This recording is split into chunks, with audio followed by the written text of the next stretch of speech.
পক্ষ হয়েছে। একটা পক্ষ সংস্কার ও বিচার চায়,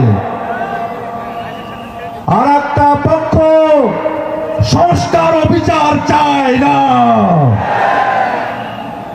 একটা পক্ষ দুর্নীতিমুক্ত আধিপত্যবাদ মুক্ত এক বাংলাদেশ করতে চায়, আর একটা পক্ষ আছে ওরা একটা গোলামীর বাংলাদেশ বানাতে চায়।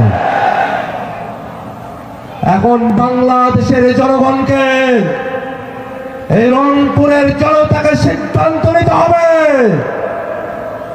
আমরা কোন বাংলাদেশের পক্ষে থাকব।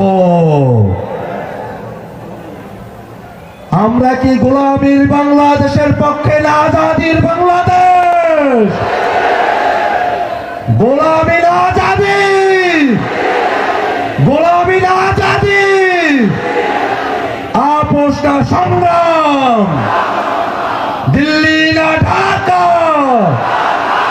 দিল্লি না ঢাকা। ভাইরা আমার, আমরা এই রংপুর অঞ্চলের মানুষরা দিল্লির আধিপত্যবাদ নীতির শিকার। আমাদের এই সীমান্তে ফেলানিকে হত্যা করে গুলি করে কাঁটা তারে ঝুলিয়ে রাখা হয়েছিল।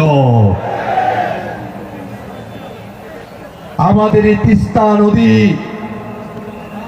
আমাদেরকে কখনোই তিস্তা নদীর ন্যায্য পানি দেওয়া হয় নাই। এখন শীতকাল, আমরা তিস্তা নদীতে কোনো পানি পাচ্ছি না, কিন্তু যখনই বর্ষাকাল আসবে,